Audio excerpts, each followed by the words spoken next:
Hello and welcome to the Audio Epics Storytelling Podcast. This is your main character, Domien. Wait, you're the sidekick. I'm the main character. You? I don't think so. Sorry, I'm the main character because I'm the writer. Yeah, you're my ghostwriter. Who has all the best ideas, huh? I'm the man in the house, so you're the sidekick. You do the dishes. That makes you the sidekick. I rarely do the dishes anyway. So, yeah. Anyway, this episode will be about sidekicks. And the first question, of course, is what is a sidekick? Well, the person who does the main character's dishes, of course. Ah, yes. Well, I guess you could say that in a way, because the sidekick is always someone who has a lower status than the main character. Yeah. And the sidekick is he's this character who's sort of along for the ride with the main hero or heroine. Yeah, therefore he spends a lot of time with him or her. Yeah, and very often the sidekick is also younger. Not necessarily, but... Yeah, there are exceptions, of course, Yeah. but I think that's what works best. Some classic examples come to mind. So yeah, we found this list of some sidekicks throughout history. We didn't pick them all, but I think the most well-known. We found it on morphsuits.com, so you should check it out if you want the entire list. Okay. And the first one on the list from 1605 is Sancho Panza, who is the servant to Alonso Quijano, or Don Quixote, from the famous novel of Cervantes. And he is actually, of the two characters, he is the less educated and more down-to-earth side character. He kind of plays along in Quixote's weird fantasy adventures, like the iconic scene with the windmills. The windmills, yeah. Yeah, and he's a farmer. He loves to eat. He rides a donkey. Mm-hmm. So he's kind of like the normal guy of the two. Exactly. Apparently, Cervantes uses a sidekick more often, especially as a narrator. That's interesting. So the sidekick can be a narrator. Yeah. Because we want to go down this list and also look at the different functions that a sidekick might have, right? Yeah, exactly. And so... The different kinds. Yeah. This one is just human, obviously, but you'll see there will be other kinds of sidekicks as well. But in this case, actually, even the very first really famous sidekick, Sancho Panza, is already interesting in how the sidekick is used, what the narrative function is. Yeah. Because what Cervantes wants to do is he wants to show Don Quixote as this crazy character. And so how he does that is he lets us look at Don Quixote through the eyes of his servant. Yeah, who is actually the sane one. Who is the sane one, I guess, yeah. So, because having that character there, Sancho Panza isn't the one who does all the action, but he's there as sort of our witness and to kind of represent the audience in a way. Because we all know that fame corrupts the mind. Yeah. I think another example of a famous sidekick is Friday in Robinson Crusoe, also a very famous novel. Yeah, Friday, I guess, is this native person whom Robinson Crusoe finds on the island where he is shipwrecked, and he becomes the servant, right? And this creates another interesting dynamic or contrast because... The native teaches him things, and then afterwards Robinson Crusoe teaches Friday things. They can kind of learn from each other, which is interesting. And then, of course, we have a really famous, one of the most famous sidekicks ever, Dr. Watson. Yeah. In the 19th century, in Sir Arthur Conan Doyle's Sherlock Holmes series. I think Watson kind of plays a very similar role to Sancho Panza, in that he is very often the narrator, I think. And we sort of look at this crazy character of Sherlock Holmes through the eyes of the more normal Watson. I think what they have in common as well is that Watson is the less educated one. Yes, more normal one. And Sherlock Holmes comes up with these far-fetched theories and solves crimes in a very admirable way. And Dr. John H. Watson, he kind of he doesn't really understand. He's always one step behind. Yeah. So he has to explain everything. Yeah, that's I guess the other function that, I mean, as Sancho Panza, he comments on the behavior of Don Quixote, and I think Watson does that too. But here, Watson also has another function, which is he also represents the audience that couldn't possibly follow the incredibly quick mind of Sherlock Holmes. Of the incredible writer. So the questions we have as an audience, the answers we need because we can't follow the brilliance of Holmes, Watson asks those questions. And so he speaks for us in a way. That makes the story more natural because you don't have Sherlock Holmes explaining his theories to the sky or something. Yeah, they're novels. So what Sir Arthur Conan Doyle could have done is he could have had sort of internal monologue, sort of describe the thoughts that Sherlock Holmes has, but that would have been a bit boring, I think. And now you have this dynamic. Also because you would be in Sherlock Holmes' mind then. He wouldn't have any secrets, so you couldn't have... you wouldn't be able to build up the story in parts. Right, yeah. Like he discovers this and then he discovers that. Like when he does something weird and Watson asks, why are you doing that? Well, you'll see later, and so on. Yeah, he can kind of keep his little secrets that way, and that makes it a great tool for a detective novel. I guess not on this list, but very similar dynamic can be found in, of course, another great detective series, Hercule Poirot and Captain Hastings. It's very similar, the dynamic. We needed to mention this because Domien's mother is a very big fan. Yes, my mom is the biggest Poirot fan in the world, so I had to mention it. Then we have 1929, Snowy in Tintin, which is a completely different side. Yes. Because of course, yes. He's a dog. He's a dog, yeah. Of course, we're Belgians, so for us Tintin is part of our culture. Less known in the United States and English-speaking parts of the world, I guess. Although Steven Spielberg made a movie out of it, but it wasn't a very big success. Too bad, because I thought it was pretty good. Well, the character stuck, obviously, because he made the list. So. He made the list. Well, what is his function, really, Snowy the dog? Well, I think he's got his typical perks as a dog. His sense of smell. Right. His sense of danger. Right, he can protect his boss. He finds things often. Yeah. That's true. Yeah. So he's a nice... And when Tintin gets into trouble, he goes to look for help. Yeah. Like Lassie. Something like that, yeah. Then we have 1940 Robin.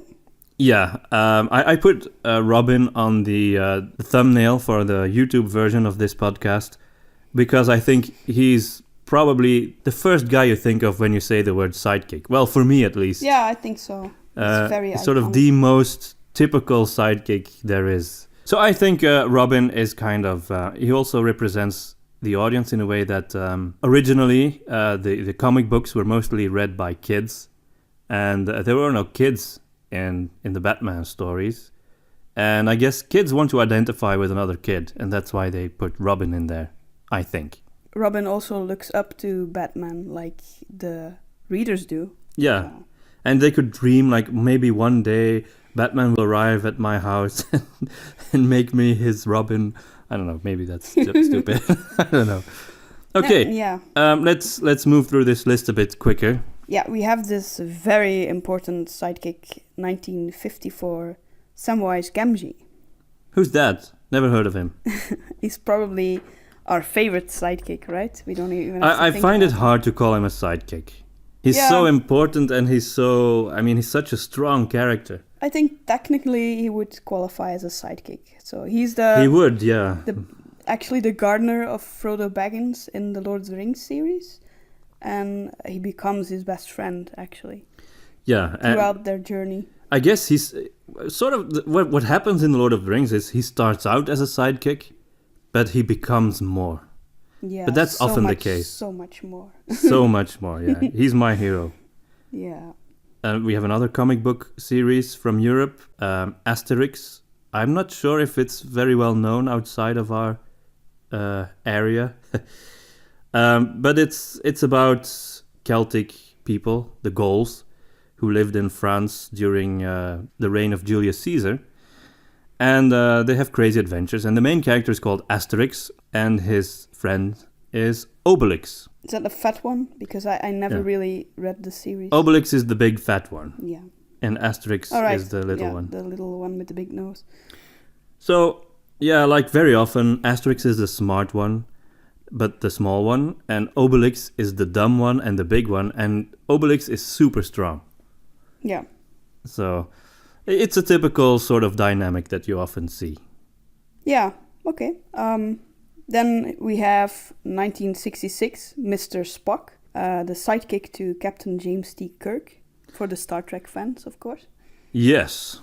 Mr. Spock, I guess, is also a nice contrast to Captain Kirk, who is really reckless and very emotional, and Spock is very logical. That's his whole thing, that he's so logical. So it's a nice contrast between these characters. And he has pointy ears. Yes, who can say that? Do these ears have a function in the series? Like, does he have super hearing or something? I'm not really a big Star Trek fan, so I don't know.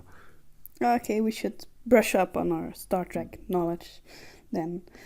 Then we have 1977 Chewbacca, the sidekick to Han Solo. You know, the one your grandfather called the laughing cow. Yes. And I can see why. It's actually a big carpet who doesn't talk, he just does moo. A big walking carpet, but yeah. You can do it better. Yeah, something like that. It wasn't very good either, but okay. And the joke kind of, I think it's more like a comic relief in the way that he's supposed to be. It's supposed to be funny that he makes this noise, and Han Solo can always understand what he's saying. Yeah. That is it's a bit ridiculous. Keep your distance, though, Chewie. But don't look like you're trying to keep your distance. I don't know. Fly casual. Yeah, I think for a lot of people, because they're nostalgic about those old movies, they think Chewbacca is really a heroic character or something. I don't know. They should watch the movies again. Personally, and I'm going to be super controversial here, I think Chewbacca is a totally unnecessary character. He doesn't do anything really necessary for the story. Actually, if you watch those movies again closely, I think he's very selfish. Yeah, that's true. And aggressive sometimes. Yeah, it's also true. And it's kind of funny because of the I guess the one thing he did that was really something was rescuing another sidekick in The Empire Strikes Back, namely C-3PO. One useless sidekick rescuing another useless sidekick. That's kind of it, really. C-3PO is not really useless. Yeah, no, C-3PO is actually he's got a function.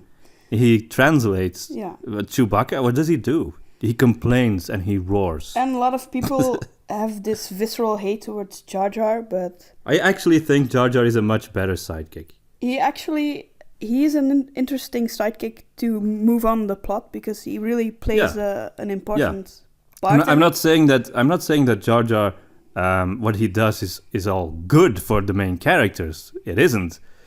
He makes wrong and stupid decisions, but he does things that actually move the plot. He screws Chewbacca up. does nothing to move the plot. Yeah. So Jar Jar screws up a lot, but he also accidentally rescues people. I'm always sort of thinking every episode, like, now I said something that's so controversial, someone's going to send us hate mail or something. It still hasn't happened, but maybe now it will. I'm officially declaring Jar Jar a far superior sidekick character to Chewbacca. Okay. There, I said it, and I'm not taking it back. Okay. We're not giving our address here. Okay, so another famous sidekick is 1983 Luigi to Mario from the famous Nintendo games. I think this kind of depends on which game you're playing, because there are games where Luigi kind of plays a very big part, and it's more like they're more like a duo of heroes, and there are other games where he He's a minor character. Like in a Super Mario sidekick. Brothers, I guess. Yeah, it differs from... Which in Flanders we game to called Super Mario Bros. Yeah, exactly. So Super Mario Bros. Super Mario Bros. We call it Bros. Yeah. Okay, and similarly, I guess Tails, Miles Tails Prower, is the sidekick to Sonic the Hedgehog. Yeah, the fox with the double tail. Yeah, the Nintendo games tend to have... Sonic is Sega. Oh. So the Oh, competition. The big rival. For all the Nintendo fans. Yeah, that's true. It's Sega. I never had one, so... Neither did I. I had Atari, so I had a Lynx.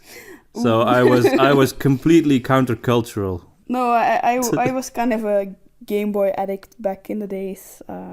I played all these Super Mario games. I wasn't really good at them. It was frustrating that when you died, you had to start all over again. Luckily, that's not the case anymore. They artificially made them longer by doing that. Yeah, but I was brilliant at Tetris. Then we are now moving into new territory, but also returning to Batman. In 1992, the character of Harley Quinn was introduced, I believe, in the animated series. And Harley Quinn is the sidekick to the Joker. So now we have a sidekick who is the sidekick of the villain instead of the sidekick of the hero. So that's something, I guess. Well, I'm sure it was done before, but this is the first really famous villain sidekick. It's interesting because they need, servants to boss Yeah, around. well, very often bad guys have these stupid henchmen types. Those are sidekicks that have been around for ages and ages. But I guess Harley Quinn is the first one that really, made an impact as a character. Something else that's on the list is 1995 Buzz Lightyear to Woody in Toy Story. I think this is a bit of a grey area, right? Personally, I don't think Buzz is a sidekick at all. By the way, I still haven't mentioned which tea we're drinking. I'm having oolong tea. I'm pregnant, so I forgot what tea I actually ordered. Taste it. All right. I had the green tea with pomegranate and raspberry. Correct. All right. Let's. Yeah, I don't think Buzz is a sidekick. They're more like rivals, and they become best friends, and they're equals. Yeah, they're both heroes. Yeah. The old-fashioned hero and the modern bleep hero. Kinda, The modern bleep hero. And that's kind of the essence of the plots as well in Toy Story. Yeah, so. yeah. And then in 1998 we have the immortal Pikachu, who is the sidekick to Ash from Pokemon. Gotta catch 'em all. Well, I never really was a big Pokemon fan. But Neither was I, actually. I know the basic concept. You had these tiny balls, right? And you pressed them and creatures came out of it. And then some were more powerful and had different powers than others. And they kind of did battles with them. Yeah. Actually, those Pokemon creatures did more than the heroes. Because they did all the work, right? They were I the guess, ones yeah. fighting, so... Maybe Ash was more the sidekick to Pikachu and all the other Pokemons then. Pikachu was he was always there, sort of on his shoulder and sort of running around. I'm not sure if he really did much. Story-wise, I don't know. I never really followed it, so... Didn't he just say his name, nothing else? Like, Pikachu. Yeah, that's all he can say. Like Groot in Guardians of the Galaxy. Okay, and then in 1998 we have Navi, I guess, or Navy. I guess it's Navi. Yeah, I think who is the sidekick to Link in Legend of Zelda. But this is completely out of my territory because I've never played these games. And she's a fairy, I think. I yes. never played a lot of Zelda games, but... Okay, 1998, another famous sidekick, Mushu. I love him. He is the dragon sidekick to Mulan, and he's really an example of a comic relief, I think.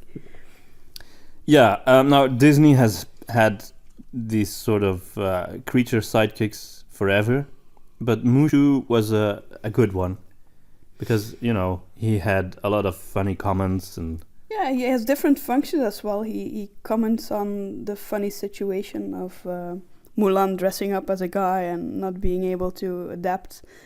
And he had Eddie Murphy's voice. And he helps her as well. But he's also very clumsy, so he screws up a lot. So it's very cool. Eddie Murphy is on this list, by the way. A few entries down. Again, yeah. Famous sidekick voice. Yeah. And then in 1999, we have Mini-Me, who is the sidekick of Dr. Evil in the Austin Powers series. Yeah, he's very cute, but also a bit creepy. I don't think he's cute at all. No, I think he's just creepy, to be honest. Yeah. I don't know. There's something creepy about him. What's creepy is that he's this kind of cute, small version of Dr. Evil, but he's a tiny little pervert, and that's what makes him creepy, I think. Yeah, I don't really get the point of Mini-Me, to be honest. So let's just move on. I liked him as a character. He's a character? A character's supposed to have a personality. Where's his personality? Well, he bit people. Right, okay. And he growled. Yeah, okay. He kind of behaved like a dog sometimes, which was kind of funny. Yeah. Okay, let's move on to something far more advanced and intellectual. Patrick, the sidekick of SpongeBob SquarePants. He was a starfish. He was a starfish. And Patrick is, you know, again, the dumb guy compared to the slightly less dumb SpongeBob. But SpongeBob is also dumb, so it's Dumb and Dumber, really. Yeah, actually the only thing I've ever watched of SpongeBob, which was obviously, according to some friends, really, really good, is an attraction in a theme park here in Belgium, which was in French and which had very dumb sounding voice actors as well. So I didn't really get the well, I of the episodes that I saw of SpongeBob SquarePants, I did like it. It's very absurd. It's very crazy humor. It's high energy. It can be annoying because it's super high energy, but it's fun. It's got some good jokes. Okay, I think the story of that particular 3D ride was something with a hamburger and a... Yeah. SpongeBob works in a hamburger restaurant. Okay, that's about all I know about it. Maybe our son will catch it up sometimes. We'll catch on. And... So then in 2000 we have another very unique sidekick that comes along. It's also a famous sidekick in the movie Castaway with Tom Hanks, where he's also alone on an island, like Robinson Crusoe. But this time, instead of having a native, he has a volleyball. Called Wilson. Yeah, Wilson. Yeah, because that's the brand. So Wilson obviously is the sidekick to Chuck, but actually he's more like... He's kind of like a sock puppet. I mean, it's not even that. It's just an object, so he has someone with a face, so he has someone to talk to. Yeah, it's more like a figment of his imagination, right? Yeah, because he draws a face on the volleyball. Right. And then he talks to it. So he has someone to talk to. Psycho. Yeah, I mean, because he's completely alone and he's on the island for 4 years on his own. So it's what keeps him from going insane. Yeah, it's probably what I would do. It's having someone to talk to. I would pick a coconut, I think. It's more hairy. Yeah, that's true. But I thought that actually was very effective because it's amazing, really. And that's what made it so famous. The fact that you start to actually like Wilson as a character. You start caring about him, even though he really is just a volleyball and he doesn't do anything. I mean, it's just a face. A stupid little smiley face drawn on a volleyball. Yeah, that was a remarkable movie. Yeah, it was. And then we have the second entry with Eddie Murphy. Donkey. In Shrek. In Shrek, yeah. Yeah, Donkey's another example of a comic relief. Ogres are like onions. They stink? Yes. No. Oh, they make you cry? No. Oh, you leave them out in the sun, they get all brown, start sprouting little white hairs. No. Layers. Onions have layers. Ogres have layers. Onions have layers. You get it. We both have layers. Oh, you both have layers. Oh. You know, not everybody like onions. Cake! Everybody loves cakes. Cakes have layers. I don't care what everyone likes. He's very high energy and annoying. Yeah. And he really likes Shrek. He's very clingy. Yeah, I guess. he's like the crazy fan you never wanted. Yeah, exactly. Yeah, sort of the super attached friend. So yeah, But he's very loyal and he has Yeah. a good heart, so... and yeah, eventually Shrek starts to care about him too. I guess something similar is in 2003 Dory, who becomes a sidekick to Marlin in Finding Nemo. She has a very interesting basic character trait, but I forgot what it was. Yeah, no comment there. So she's kind of forgetful. In the second movie, Dory really kind of becomes the main character. Yeah, and it was actually better than I expected. Yeah, I because never have high expectations from No. spin-offs, but it was really... it was actually really good. It was good. So we've had this list now. What would you conclude from this? I would say that there's a thin line between main character duos and main character and sidekick dynamic. Yeah, I think that's true. And I think sometimes what starts out as a sidekick becomes Yeah. the main character alongside the original, or even instead of the original main character. So let's talk about various types of sidekick. We've mentioned all of these characters, but I guess you could sort of compartmentalize them Yeah. in different types. If we look at the list that we just been over, we saw a fairy companion there. You have Navi from Legend of Zelda, but there are other examples as well. You have Tinkerbell. Yes, and mentioning Brandon Sanderson again, whom we've mentioned on almost every podcast so far, in The Way of Kings and the other Stormlight Archive books. One of the main characters has a kind of a fairy companion, I guess. Syl, who is a spren, which is kind of a spirit type thing in that world, who is like a bit like a little fairy, you know. I mean, obviously fans will say, "What? No, Syl is not a fairy." La la la la. I know. We you know? we cannot create a separate spren No. companion. No, I know, but she's kind of a fairy. Type. And I loved her character because she brought so much brightness and innocence to this very dark and hard situation that Kaladin was in at that time. Right. Another type of sidekick that we found in the list is the kid sidekick, right? Yeah. So yeah, we've come up with these types because you see them very often. That's why they're types of sidekicks, because they happen more than once. And there are lots of kid sidekicks. Robin is a kid. Yeah. And then you have Russell in Up. I love Right. that character. Yeah, that's a great. It's also a similar dynamic where the old man wants to get rid of him, but he's very clingy and very upbeat and positive. Yeah, I love that dynamic. I love the character. He was Yeah. this chubby little Boy Scout. He was really It's something nice. that Pixar likes to do. I have the impression, that kind of dynamic.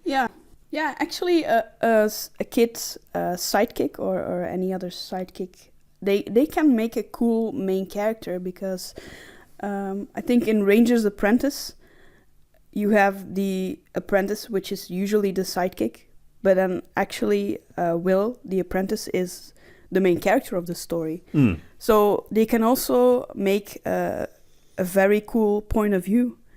Right. The life of a sidekick, actually. Who becomes a hero usually. That's kind of the story.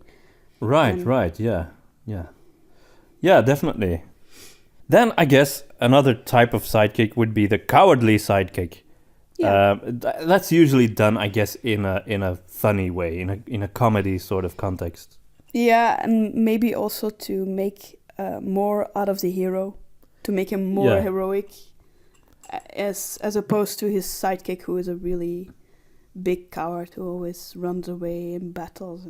And then a very typical sidekick for Disney, Disney movies, is the animal companion. Yeah, you have Flounder in Little Mermaid. You have Right. Pascal in Rapunzel, in Tangled. You have what do you have? Pocahontas, she has this little hummingbird thing. Yeah, and Raja in Aladdin. Right, And the monkey, tiger, the yeah, and Abu. Abu. Yeah, it's I like think everyone has an animal companion. it's there. like they're all playing the ranger class in all the main characters in Disney. They all have an animal companion. Yeah, when a new Disney movie comes out, I'm always wondering which animal companion haven't Yeah. they used yet? Yeah, I mean a chameleon in Tangled. Tangled, yeah. That kind of shows that they were really kind of looking for something new, because why a chameleon, you know? Yeah, but it really works. I think it's one of Yeah. my favorite It was funny because he had such characters.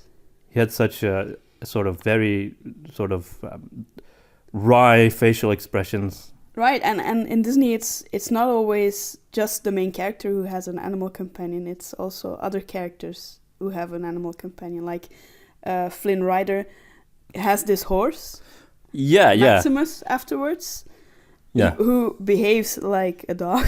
yes. But he behaves like a dog, but he's also got this pride and this sort of ethical code, and that makes Maximus a really great, funny sidekick. Yeah, I love Tangled. I'm absolutely crazy about that movie. I think it's my favorite Disney movie also.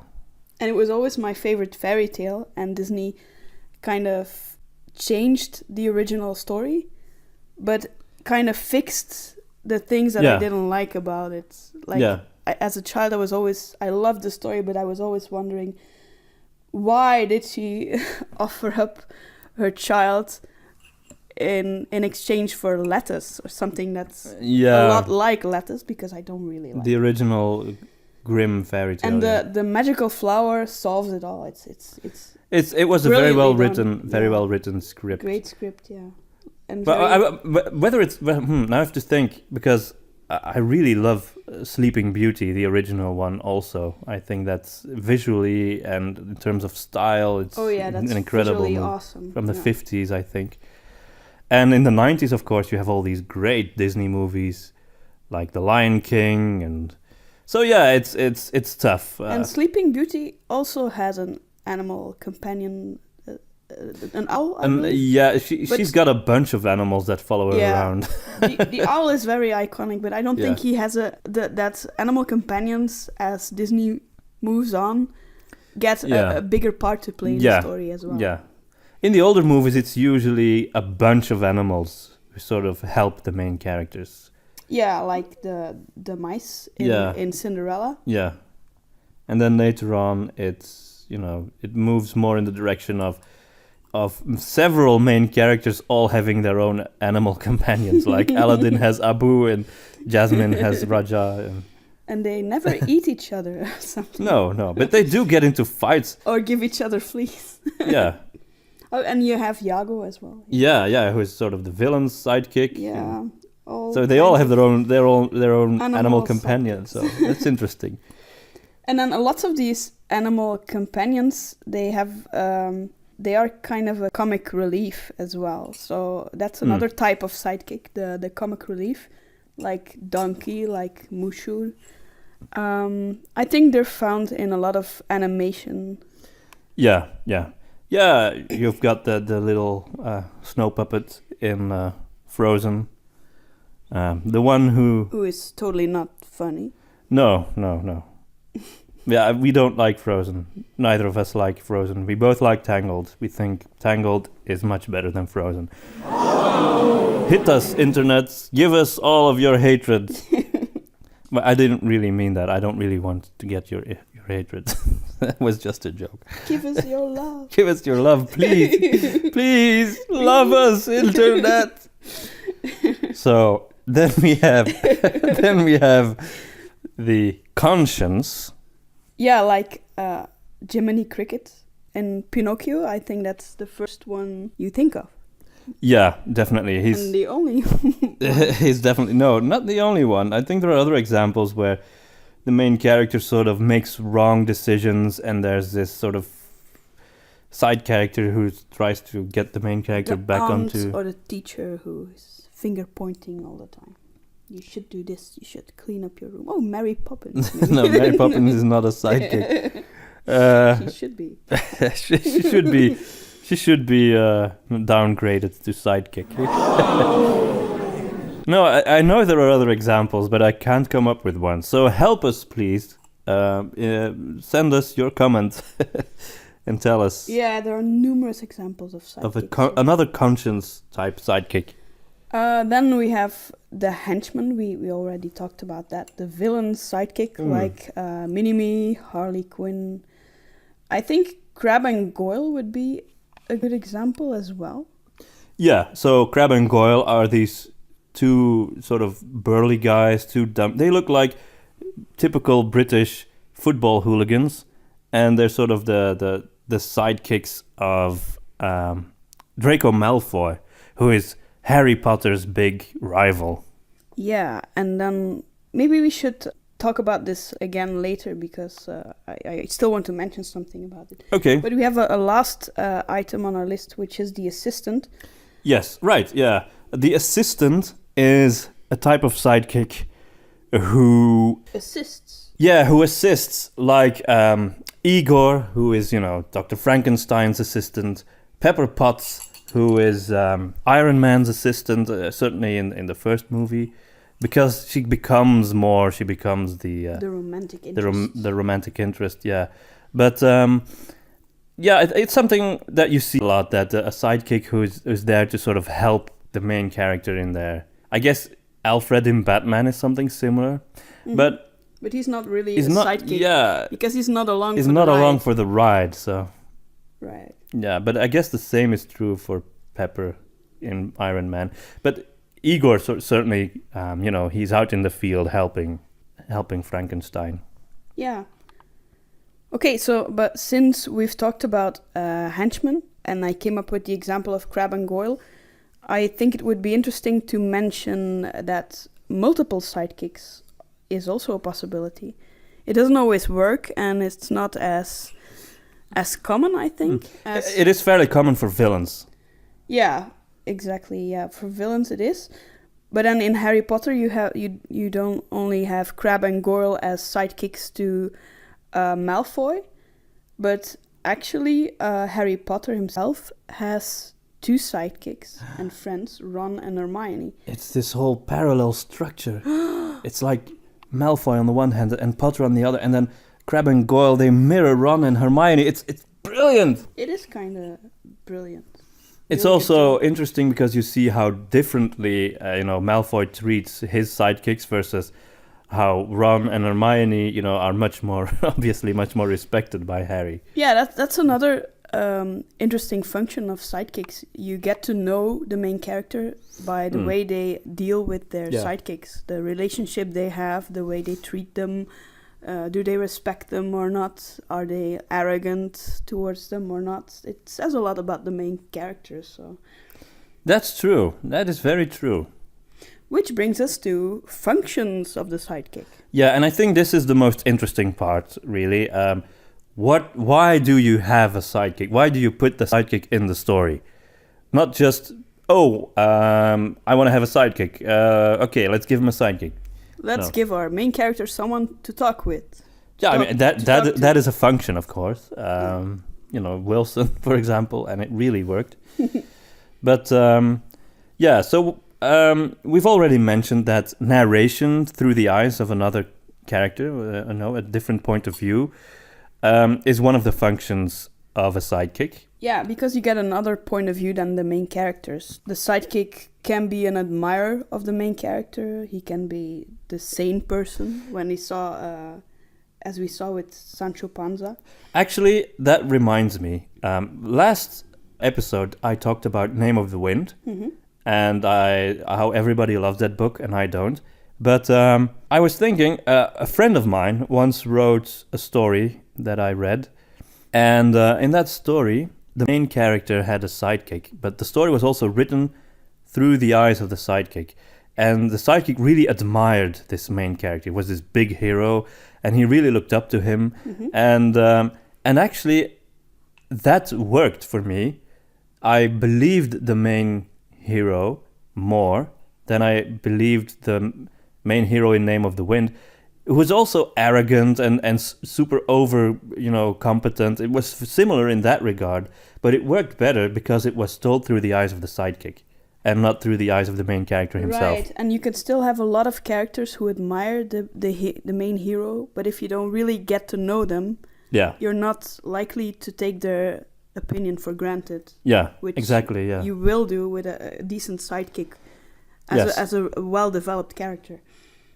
Yeah, and the sidekick said things like, my master can be very harsh, but I know that deep inside he's hurt, etc. So it's also a more nuanced take on the whole thing. That's interesting. Another function is of a sidekick is being rescued by the hero. I think the damsel in distress is the most well-known, iconic example of that. Yeah, the term itself is, but it doesn't have to be a damsel. It could be, a guy. Yeah, or an animal. Anything really. And the classic damsel in distress, I think she's not often along for the ride. Like, I saw somewhere on the internet Princess Peach as an example of a sidekick. I don't really think she is a sidekick because because even when you think you've rescued her, you haven't. You need another level, and then you will not have rescued her. But she's not along for the ride. She's not along for the ride. She's more like the target that keeps moving further and further. I guess you only have a sidekick if you have someone by your side whom you can kick, that's the best definition I guess. If you have someone by your side and you can kick them, so they're lower status, then you have a sidekick. That being said, your best friend or girlfriend or boyfriend or sibling could be a sidekick. Yeah, I think maybe an example of this would be in the series Gravity Falls. Yeah, you have siblings there. Yeah. They have their siblings, but the girl, Mabel, I think. Yeah, Mabel. It's more kind of the less intelligent one, and the guy Dipper is the brother. He's sort of the one who really does all the discovering, etc. Right? Thinking and the riddles. But Mabel's is more the unicorn loving, typical girly. Yeah, but you could call them a duo, but I think she's a little bit more of a sidekick. It's a tough call. It's a tough call. I don't know. I think they're equal main characters. It's not because she doesn't actually solve things that she doesn't play an important part in the story. Yeah, but I believe a good sidekick always has some part to play in the story. It's not just there, as decoration. Well, we've watched the entire series. I can't really remember what her part in the story was, but I have a feeling that she had an important part to play. Maybe like in a Jar Jar way, that she accidentally discovers things or something. I don't remember too much of it. But I believe she does move on the plot, which is also important, of course. Right. Then a sidekick can also be used, and this is very much a fantasy thing. Something you see in fantasy novels and etc. is someone to explain the lore to. The background, how the world works, because you could sort of describe that to the audience, but that's a kind of dull to a lot of people. So having a character who doesn't really know the world lore as well, and having other people explain that to them, you could use a sidekick for that. Yeah, and I think it goes both ways. You could have the main character explaining things to the sidekick, like in Sherlock Holmes. Mhm. But you can also have a character who becomes a sidekick in a world in which the main character is introduced for the first time. Yeah. Like in Harry Potter. Yeah, that's in a lot of children's fantasy. It's usually that. It's usually that the main characters, the children, get introduced into this world, and the side characters sort of explain the world to them. Yeah. But I'm currently reading this book, listening to an Audible book called Battle Mage, and in that book, in the first chapter, I noticed how there's two friends, and one of them is clearly going to be more of the sidekick, and the other is going to be the main hero. I mean, I could be wrong. It could be that they become equally important. I'm not sure. But it seems like this guy is going to be the sidekick. And he doesn't really get how it all works in this world, how with the battle mages, and battle mages have dragons, and what's the function of those dragons, and yada, yada, yada. And so the main character knows more about this and explains it to the sidekick. So I guess that's a way you can use a sidekick. And he's new to the setting than the sidekick? Well, no, that was a bit weird in that book. They've been friends all their lives. They've lived in the same village. But for some reason, only now does the main character start explaining these things. After That all was a these bit. years of friendship. That was a bit unnatural. But I continued reading the book, and I'm really enjoying it. So I mean. Okay. Yeah, well, I understand what you mean. It can be unnatural if one character starts explaining something out of the blue. When it could have known that. Yeah, forever, when they've yeah. known each other for years. Yeah. Let's talk about how the lore works. Unless, of course, there's this big catalyst that sort of forces you to finally reveal something. Anyway. Yeah, exactly. Yeah. Another function of the sidekick. Screwing up. Screwing up. Yeah, screwing up is very important. Otherwise, you might not have a story. Someone has to do something bad. Not necessarily. intentionally. Yeah, not necessarily intentionally. But then the hero can fix it. Yeah. So if the sidekick sort of presses the wrong button and sort of opens the gates of some other dimension and creatures enter the world, or hell. For example, maybe the hero has to become the one to solve the mess. For example.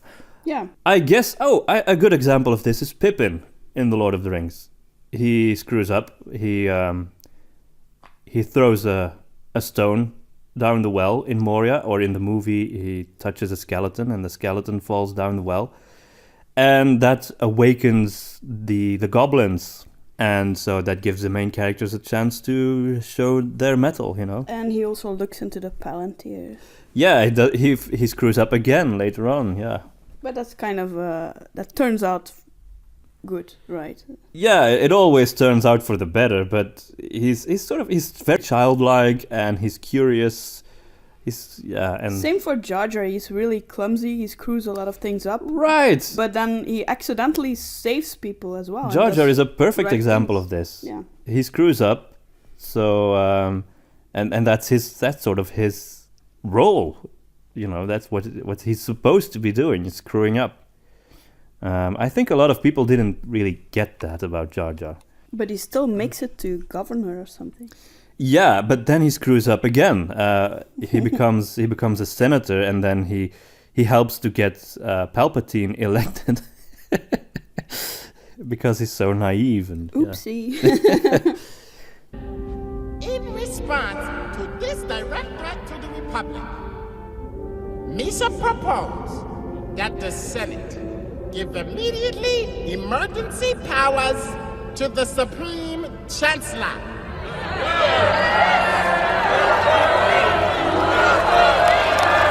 So anyway, well, nobody saw it coming. He was this evil. Great true. Evil.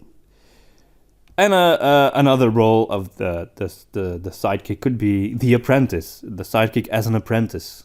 Yeah, and what's interesting about that is, of course, that he can become the new hero. Yeah. Once you've really gotten sick of the main character. Yeah. You can just replace him. Yay!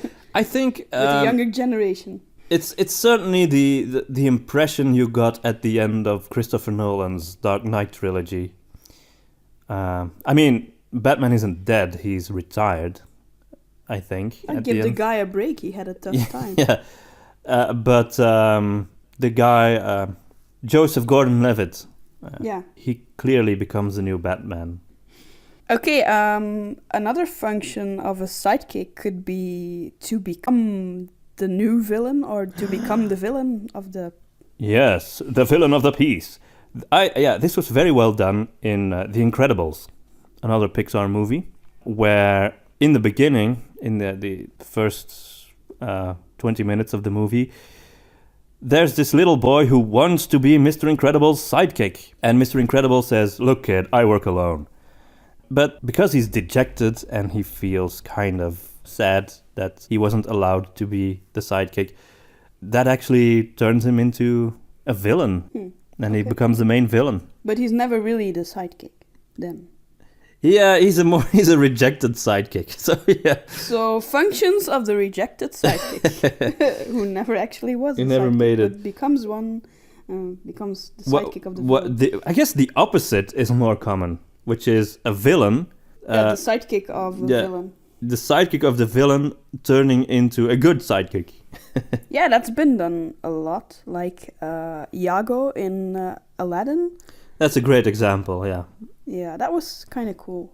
I always liked Iago. Yeah, I guess on the whole, I usually prefer the English spoken, the original versions of everything.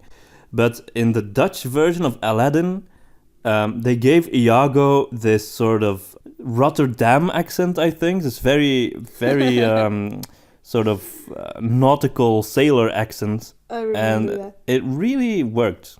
Yeah, some of the translations are really, really good. Well done. I was kind of rooting for Iago to become a good guy. Yeah. In the first movie as well, so I love when they did that. Then you also have Diego in Ice Age. Right, yeah. He becomes a very loyal friend. Yeah. And the same happens to Mini-Me, because, villains never tend to respect their sidekicks and treat them why are we using Austin Powers as an example of storytelling? Because it's great storytelling. It's not the best storytelling. No, it's actually kind of randy. No, but I thought it was kind of funny that he became the sidekick of the villain, Dr. Evil, became the sidekick of the so-called hero, Austin Powers, who's actually not a hero. He's not really a hero. He's more like an anti-hero. But since he became the sidekick of Austin Powers, he started wearing this wig and the same clothes. Right. Yeah, right. And he actually became a mini copy of Austin Powers. Right. Oh, yeah. I remember that now. But he was still a little pervert. Okay, so another role of the sidekick could be to save the hero, help the hero, to really become an important character who, is not just a sidekick, but someone who really helps and who really is who rises up, especially when the hero sort of loses his cool. Yeah. And then the sidekick has to rise up and get them through. Or is just utterly worn down by carrying an evil ring. For example. Of power. Yeah, and he just can't go on. And then, I mean, if you watch that scene in Return of the King with Frodo, who can't go on, and Sam carrying him. Come on, Mr. Frodo. I can't carry it for you. But I can carry you. Come on!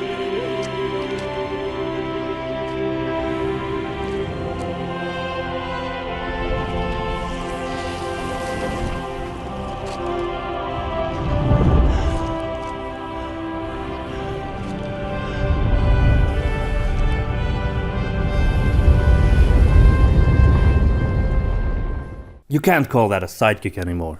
This goes way beyond sidekick material. And I also love the dialogue they have at the end of the Two Towers, where when Sam says, "I wonder if we'll ever be put into songs or tales," and Frodo says, What? I wonder if people will ever say, let's hear about Frodo in the ring. And they'll say, yes, it's one of my favorite stories. Frodo was really courageous, wasn't he, Dad?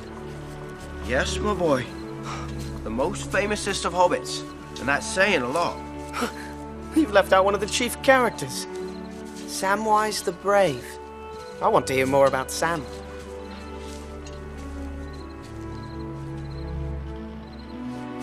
Frodo wouldn't have got far without Sam.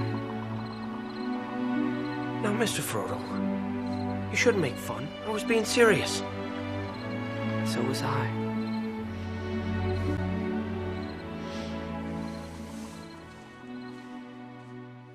It's awesome that he respects his friend as an equal and does not treat him as a sidekick. He really acknowledges his strength and his function, and he often tells him how grateful he is that he's along for the ride. Another beautiful example of this, I think, would be Merlin. When at the end of the very last episode, Arthur finally, for the first time in his whole life, says thank you.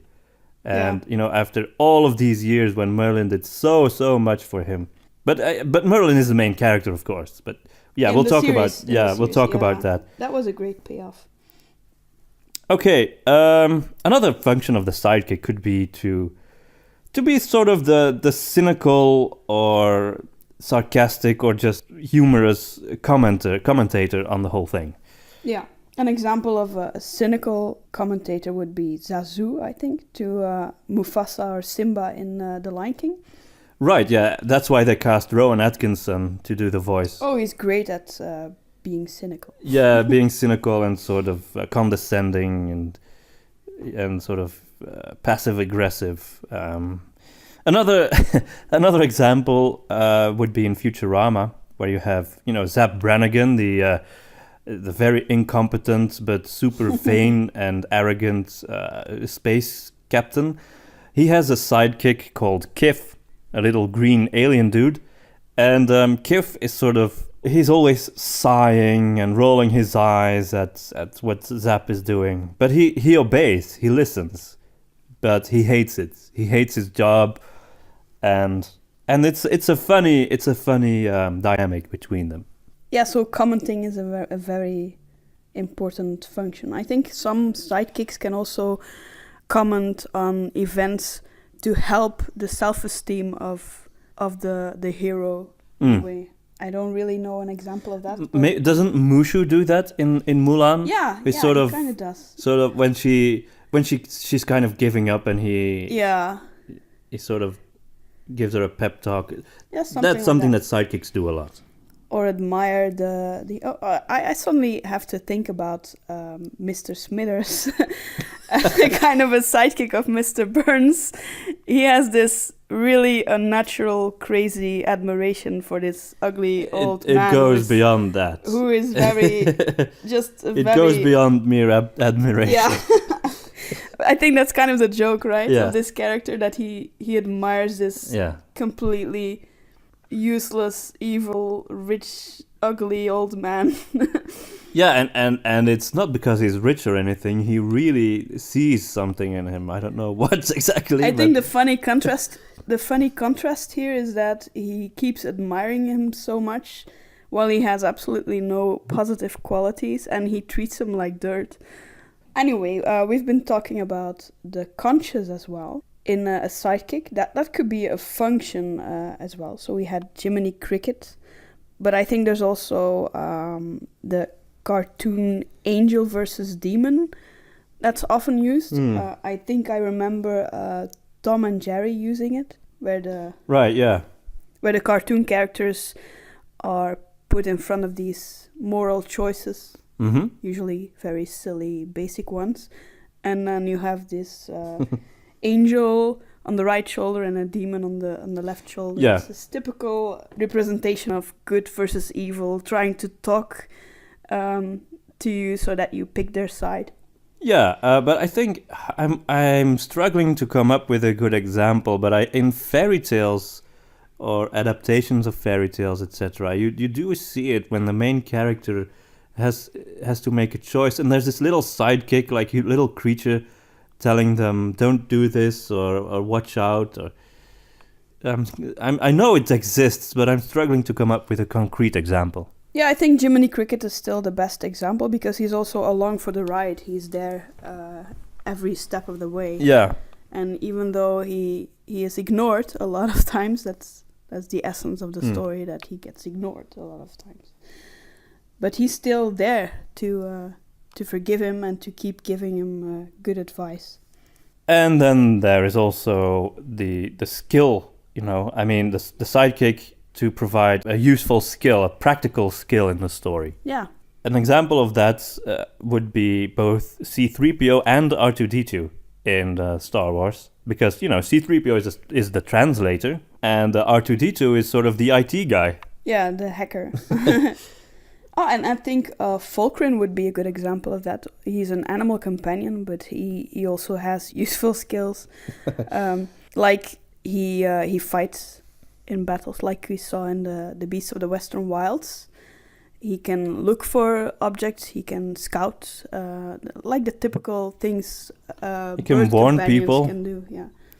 He does all of that in the Beasts of the Western Wilds. It's what we mentioned with Snowy as well, that he has these typical skills that go along with his animal class, if we are talking in roleplay. Yeah, but there's a reason why they put that into role-playing games also, Yeah, and in some cases the sidekick can be more qualified than the hero, like with Kif. Like you mentioned before, Kif is obviously more capable than Zap Brannigan, but he's the hero. Yeah, Kif is just normal, even though he's an alien. He's normal, and Zap Brannigan is crazy, so yeah. And then, you have Penny, the niece of Inspector Gadget. Yeah, that's I really like that dynamic. Every episode, Inspector Gadget, he's got all of these super gadgets, but he never solves anything. He always just gets into trouble, and it's his niece, the little girl, who's the one who solves the mystery just using her head. I think it's a nice. I'm not sure if the creators, Hanna-Barbera, I guess, ever really intended it that way, but it's a nice little critique, if you will, of over-reliance on technology versus just, the old noggin. Yeah. Then I think it's not really a function of a sidekick, but you do have temporary sidekicks, so you could provide a kind of new dynamic every time. Maybe that's the function, provide a new dynamic between main character and some other sidekick by making them temporary, by changing them from time to time. Yeah, in the Beast of the Western Wilds, just plugging our own stories here a bit. You have Rudolph, who is the sort of the sidekick for Ludlov in the beginning of the story. But as the story progresses, it's really Captain Elzenbach who becomes the guy who journeys along with Ludlov into the dark woods. Exactly, and it makes sense as well, because they're going to look for his grandson, so he has his more personal stakes. Yeah, exactly. Then I think in games they also use it a lot. You have these different followers, for example in Fallout, where you can pick your follower depending on the quest you're doing or something. I think Fallout is a great example, because in Fallout you usually only have one follower, and the follower also is someone with a personality, with a character, because you have that in Skyrim as well, but in Skyrim, with the exception of Serana, followers tend to be kind of flat characters, yeah. But you can solve that by using your imagination. Yeah, and that's really the way you should play Skyrim, by using your imagination. That's how it should be played. I think both in Skyrim and Fallout, it's logical that you pick the followers that are needed for that quest.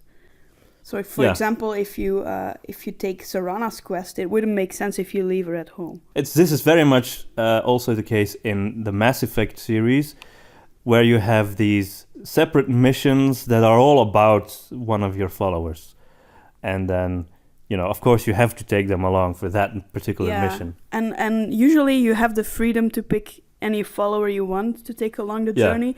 But I think if you really play these games immersed in the story, you have to take them along. Yeah, in Mass Effect, you really do have to. I mean, it's decided for you. But that makes sense, because otherwise, you can't do the mission.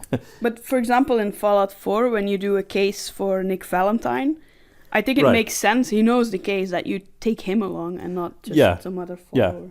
Yeah, where you have to collect those tapes. You could do that on your own. Yeah. Or you could take your dog, or you could take the journalist, Piper. We've mentioned all of these functions of the sidekick. It's perfectly possible for one sidekick to have many different functions at once. Yeah, of course. So if you're writing a story for any medium, and you have this main character and you have this sidekick, I think it's important that your sidekick has a narrative function. But you can pick multiple ones. I think it makes it all the more interesting. Yeah, of course. For example, in Harry Potter, I mean, of course, it's a long series, so it's normal that the function of the sidekicks, I would say Ron is really the quintessential sidekick in Harry Potter. His function sort of changes throughout the stories. I mean, he's the one who screws up in one story. He's the guy you use to explain things to in another. He's the one who helps, saves Harry in another. Maybe sometimes he's even conscious, I'm not sure. Yeah, and then of course if you work with multiple sidekicks, like Hermione, she's more like the walking library, because she remembers useful all these skill, things from the books she's read. Yeah, you can do really interesting things with a sidekick. You could even sort of hide that they're a sidekick pretty well. If you don't want to evoke the sort of typical hero sidekick feel, but you still need someone to fulfill these functions, you could do that in a way that you don't really feel that the other character's a sidekick.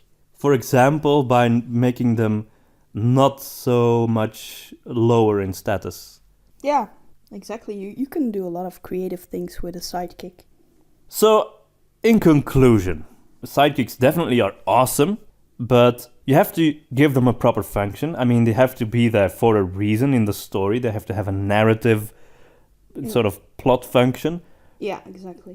Which I think, again, sorry internet, I think Chewbacca kind of lacks. But at the same time, I also feel that a sidekick should always be an actual character and have a personality, and not just be a plot device. Yeah. Not only be there to fulfill a function, also be a real person. Yeah, exactly. And preferably a very round character that you don't take for granted, that you really take seriously, that you get the feeling you know. Yeah, and care about. Yeah. It's sort of a both-and situation for me. Because if you have a sidekick who fulfills his role very well in the plot, but is just this very dull, uninteresting figure, then it becomes just a stale plot device. Yeah, and on the other hand, if it's a really well-developed character that's really important and that you care about, then the line between two main characters and the main character versus sidekick dynamic might be a little thin. That's true, but I think that's not really a bad thing necessarily. Yeah, it doesn't matter, right? Yeah. What's in a name? Yeah. So, since sidekicks are so incredibly wonderful, I think I will conclude by saying that I was your most noble and humble sidekick for this evening, Domien. No, I'll be the sidekick. I'm the woman after all. How sexist. I insist, I am the sidekick. Let's both be sidekicks. Yes, we're each other's sidekicks. If you, by the way, if you want to share great sidekicks that you remember from stories or maybe you have an idea for a cool sidekick in your own story, please share that in the comments. We're really interested in what you have and to if you say. could give us another example of a conscience sidekick aside from Jiminy Crickets, we'll be very grateful. Yeah, just whatever you want to share with us concerning sidekicks, please share in the comments. Okay, I hope you've enjoyed this podcast, and we'll talk to you next time. Bye. That was this week's episode for the Storytelling Podcast from Audio Epics. I hope you've enjoyed it. And if you want to support us, you can definitely do that by purchasing the stories on Bandcamp. Just go to audioepics.bandcamp.com, or you can buy our books from Amazon.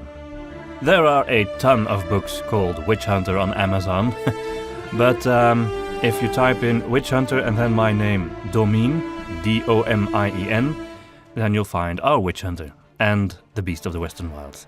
Anyway, thanks for listening, and talk to you soon.